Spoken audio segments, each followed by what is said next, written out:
It still surprises me how many times mentees shoot themselves in the foot, or self-sabotaging behavior as it's better known. To be in group coaching, reasonably simple. You've got to go through the deep dive boot camp so that you know the basics and we don't have to cover that. Then yes, you do have to pay a monthly fee, reasonably small monthly fee. And then you have to submit a weekly report by 5 p.m. East Coast time the day before the Zoom call. Pretty simple. One-page report. Just get it in by 5. You don't have to submit it at 4:57, 4:58, 4:59, or even 5. I have some people that do that days in advance because stuff happens. But twice this week, someone in both cases failed to submit it. The first time, it was the first week that they were required to submit it. Submitted it at 5:16. It's not 5 o'clock. One striking out. Call it a stupid tax, if you will. And the second person just didn't do it and had been for a period of time not contributing in the calls, not attending the calls. And so I viewed that as the same thing. They took themselves out. But that behavior can function in a lot of ways to derail you, not only in group coaching, but in this whole process, and pretty much the whole process in life. Showing up late for a meeting. There's an awful lot of people, including me, that if you're late for a meeting, you're pretty well done from that point on.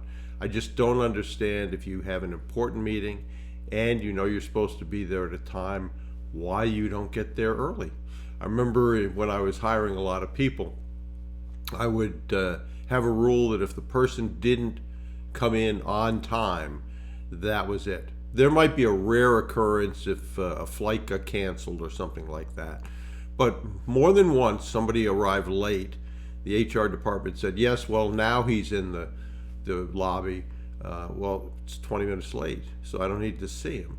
Yeah, but he got lost on the way in. Yeah, but he flew in last night. So why didn't he drive it last night just to find out where it was located, then go back, and then he's set and has a little peace of mind as well.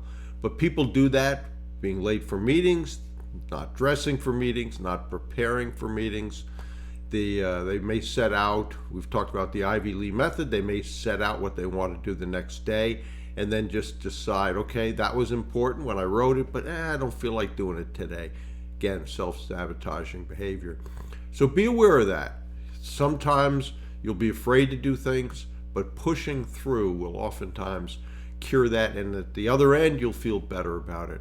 But attention to detail, self-sabotaging behavior elimination, super important. So if you haven't, go over to brucewhipple.com. There's certainly boot camps there, the deep dive boot camp. Today, actually, for those that are members of the boot camp, I'll do a live Q&A.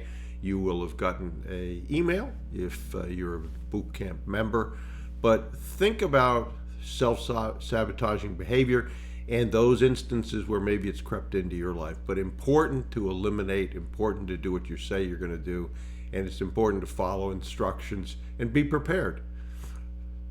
If you do that, you will be much further along the line and have a much better chance of success than those that don't do it.